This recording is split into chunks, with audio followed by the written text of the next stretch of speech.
የኢራንና የአሜሪካ ጦርነት 50ኛ ቀኑ ላይ ደርሷል። ዓለም ትንፋሿን ዋጥ አድርጋ የምትጠብቃቸው ሰዓታትም እየተቆጠሩ ነው። በአንድ ቀን ውስጥ ተከፍቶ መልሶ የተዘጋው የሆርሙዝ ወሽመጥ፣ የከሸፈው የኢስላማባድ የሰላም ንግግርና እየናረ የመጣው የነዳጅ ዋጋ። ጦርነቱ ወዴት ያመራ ይሆን? ዛሬ ማወቅ ያለባችሁን ዋና ዋና ጉዳዮች ይዘንላችሁ ቀርበናል። አንደኛውና ዋነኛው ዜና እንግዲህ የሆርሙዝ ወሽመጥ ጉዳይ ነው።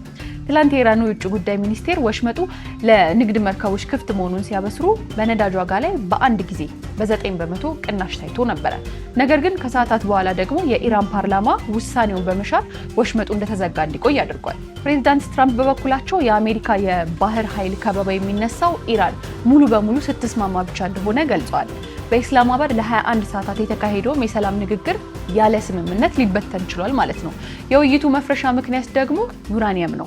አሜሪካ ኢራን የዩራኒየም ክምችቷን አሳልፋ ትስጥ ስትል፣ ኢራን ደግሞ የማበልጸግ መብቴ ይከበርና የአሜሪካ ጦር ደግሞ ከመካከለኛው ምስራቅ ይውጣ የሚል ጥያቄን አቅርባለች።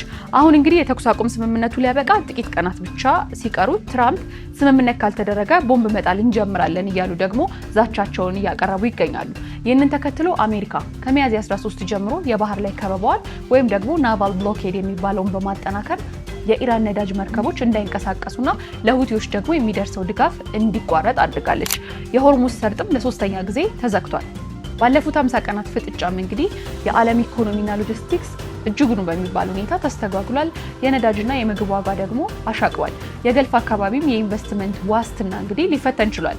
ይህ ክስተት እንደ ኢትዮጵያ ላሉ ደግሞ ነዳጅና ሸቀጥ አስመጪ ሀገራት በታዳሽ ኃይልና በምግብ ሉዓላዊነት ላይ እስከ ጥግ ድረስ ሊሄዱ እንደሚገባ ትልቅ የሆነ የማንቂያ ደወል ሆኗል።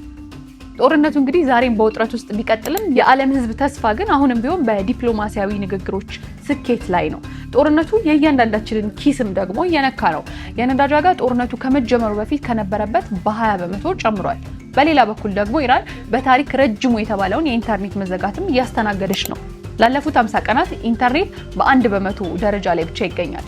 ይህም ማለት እንግዲህ በቀን እስከ $80 ሚሊዮን በኢራን ኢኮኖሚ ላይ ኪሳራን እያስከተለ ነው እንደማለት ነው። በቀጠናው ሌላም ትልቅ ለውጥ እየታየ ነው። ሊባኖስ የራሷን የተኩስ አቁም ስምምነት አድርጋለች። የሊባኖስ መንግስት የኢራን ታማኝ ወዳጅ የሆነው ሄዝቦላ ትጥቁን እንዲፈታ በይፋ ጠይቋል። እስራኤልም ትጥቁ ካልተፈታ ወረራ እንደምትፈጽም አስጠንቅቃለች። ጦርነቱ 50ኛው ቀን ላይ ይገኛል። እስካሁን ግን ዘላቂ ሰላም የሚታይበት ምልክት የለም። ሁለቱም ወገኖች በተኩስ አቁም ስምምነቱ መሃል ጦራቸውን እያደራጁ ነው። የተኩስ አቁሙም ሊያበቃ ጥቂት ቀናት ብቻ ቀርተውታል። ሰላም ወይስ ዳግም ጦርነት? ዓለም በጉጉት ትጠብቃለች። እኛም ሰላም ለዓለማችን እንመኛለን። ይህንን የመሰሉ ወቅታዊ መረጃዎች እንዲደርሳችሁ የኢቢሲ.ስትሪም የማህበራዊ ሚዲያ አማራጮቻችንን ፎሎ አድርጉ።